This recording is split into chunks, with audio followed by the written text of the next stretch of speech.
Listen to this.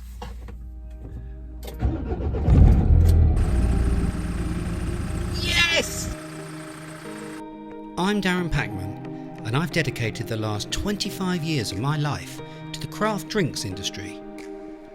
Back in 2000, I moved from England to Sweden, where I became one of the country's leading beer experts, ran Sweden's biggest beer blog, and launched my very own craft brewery. Now, almost 20 years later, I'm back in the UK to embark on a new adventure.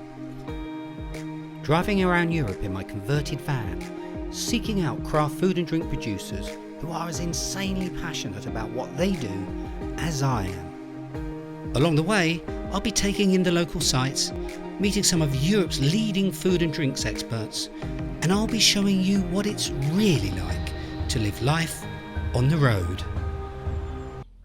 What dear.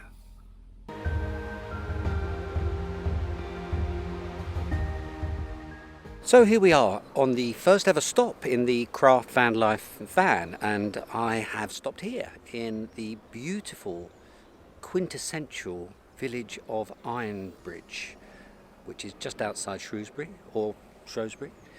and is famous for its, funnily enough, iron bridge. I'm going to try and pan round so that you can actually see it.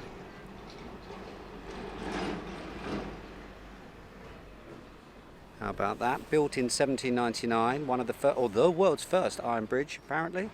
I don't know an awful lot about iron bridges, if I'm going to be honest with you, but there is another reason that I visited Ironbridge, and that is because I had heard that there was an extremely good little cosy craft beer bar called the Coracle Micropub, and indeed there was. I've just been in, grabbed a little bit of swag. In fact, I got a beer from a local brewery. I did ask for, obviously on our travels, I'm hoping that I'm going to be able to drop into as many small local independent craft brewers as possible.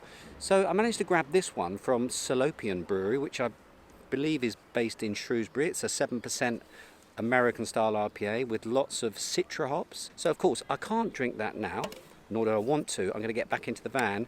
No drinking on a driving day, but when I get to where I need to be a little bit later on, I'm going to park up and I'm going to crack that open, and maybe we can test it together. But first I had to make my way to the first stop on my trip, Lower Hill Farm. It is a small family-run business nestling amongst the woods at the foot of the Wenlock Edge, with beautiful views over the Shropshire hills in the distance.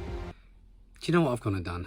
I've made the most idiotic mistake. Now, if you start a craft food and drink channel, there's a few essential items that you're going to need. Things like plates to eat your food off of, maybe a glass to drink your beer out of. What did I forget? So back into the van and back to Ironbridge to buy myself a glass. And here it is. Pretty essential piece of kit really when you're trying to do beer tastings. Anyway, talking of which, it's about time we put some beer in this glass, don't you think? So here's this can of Salopian automation from Salopian Brewery in Shrewsbury, or Shrewsbury. I'm going to go with Shrewsbury. Salopian, never heard of it before. It does sound a little bit like some sort of condition you get when you get a little bit older, really. All the Salopians are playing up a little bit. Anyway, enough of that. It's a 7% American IPA, hopped lavishly, they say, with citra. Now, citra is one of those US craft beer hops that really does feel, when you smell it, let's just pour it in here. Yeah, you've got this lovely sort of very light golden, slightly hazy look to it. When you smell citra, it's a bit like you're getting assaulted with a fruit bowl. Lots of pineapple, lots of lime, lots of sort of citrus, almost intoxicating smells. It's an extremely bold, extremely aggressive and fun hop, and it's often found in a lot of US style American IPAs. This one looks fantastic.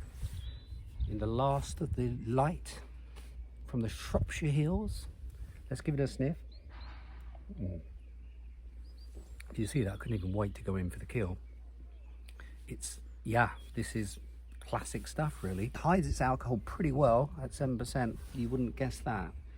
And it really is quite a classic take on a new modern classic.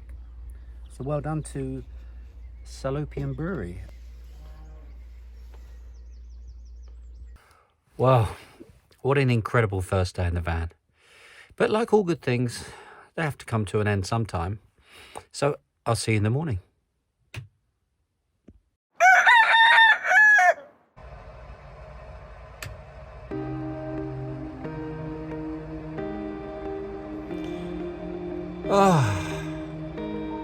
Day 2.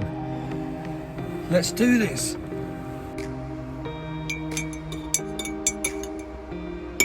Morning, everyone.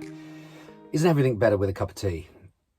Of course, when you start out any new adventure, you learn things along the way. So here's a couple of tips that I've already learned in my one day of craft van life. Number 1, if you're going to travel at a time when there are no toilets or showers because of lockdown, then take wet wipes with you. But number 2, make sure that you keep the wet wipes warm, or at least if you're in a van, maybe underneath the duvet, because I can assure you that in the morning, when the first thing you have to do is clean yourself with extremely cold, almost frozen wet wipes, it's a rather invigorating start to the day. So what am I doing today? Well, the sun is shining, it's very cold, there's frost outside, but it's nice and warm in here. Well, I am actually going to be hiking for a few hours this morning. I'm one of those people that if I see a hill or a mountain, got to climb it. And the Shropshire Hills, as you'll probably know from what you've already seen, it's not too far away. So I'm going to be heading up there for a few kilometres. And then later on this afternoon, I'm heading off to my first stop, which is a nano craft brewery based near Shrewsbury called Wilderness Brewery, which specialises in barrel-aged beer. So it was on with the hiking boots, and after a short drive, I arrived at Church Stretton, from where it's only a short stroll to the foot of Long Mynd, just one of the 73 tops you can climb in this breathtaking part of England. You're not going to believe this. I've just hiked up, admittedly stunning, Long Mynd, or Mynd. You know, my pronunciation is dodgy at the best of times. Took about half an hour, pretty steep, not too bad. Good to get a bit of blood pumping through the legs first thing in the morning. Now the idea was I was going to come up here and take some fantastic landscape photography, and I bought my tripod and my quite heavy camera equipment, set up only to realise that the memory card that I'd had in it, which I'd taken the video off of last night in the van, was still in the van, which means that I've carried all this stuff up here for no reason whatsoever, which kind of sucks.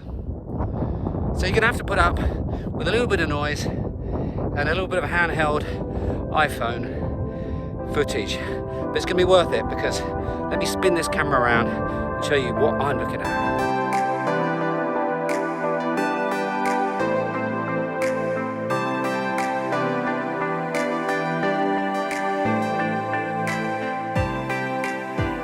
Arriving back in Church Stretton, I spotted a farmer's market and managed to buy 3 local cheeses, a nutty red Leicester and herby double Gloucester from the nearby award-winning Belton Farm, and perhaps my favourite, a delicious cranberry Wensleydale from J.S. Bailey's in Cheshire. After stuffing my face with cheese, it was back in the van for the short drive over the Welsh border to Wilderness Brewery to find out how wild beers are made. How would you describe your beers? Are they wild as in what makes a beer wild? So traditionally that would be, I guess, spontaneous fermentation. So where you make the beer, you don't inoculate any yeast yourself, and you use what's in the air. The majority of our beers aren't made like that. Normally they're made with our sort of house saison culture, and then a mix of other bugs and yeast bacteria, isolated from all over the world, lots from Belgium, obviously. And I hear you actually have the sort of perfect background for brewing these particular types of beer? Yes, I was a microbiologist in my sort of previous life. When you brew a beer, do you brew a beer specifically to barrel age it? Or, if you know what I mean, do you brew a beer which may not taste that great if it's not barrel aged, but once barrel aged tastes amazing? Yeah, so that's been sort of the biggest learning curve, I would say. You don't want to barrel age every type of beer. So there's definitely types of beer that don't benefit from it.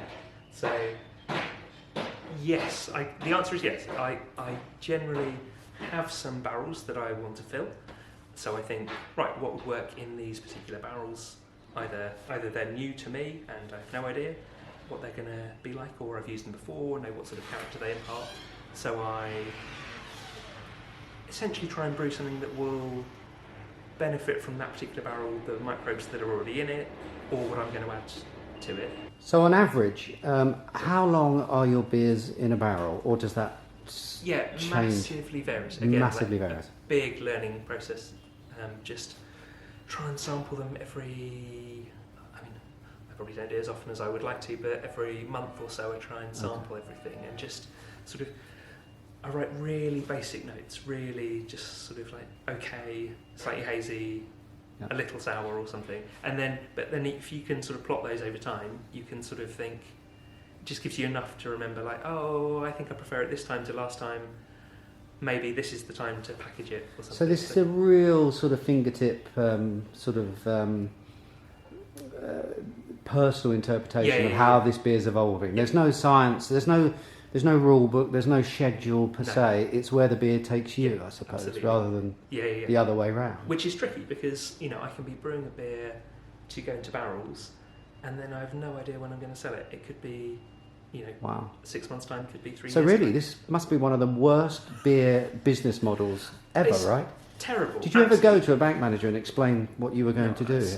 Or did you just skip that bit? Very lucky. I talked to an accountant when I was setting up, and he described it slightly, almost disparagingly, as a lifestyle business, and that's totally right. Totally right. So tell me, these barrels, you've got different types of barrels. So it's not just one type of barrel, is it? No, you've got several different types. Yeah. Tell me about those. So we've got some wine, whiskey and sherry barrels are the ones I've got here. You get quite a lot of flavour, and funk is a difficult word to sort of describe, but it's what we sort of talk about in these sort of beers.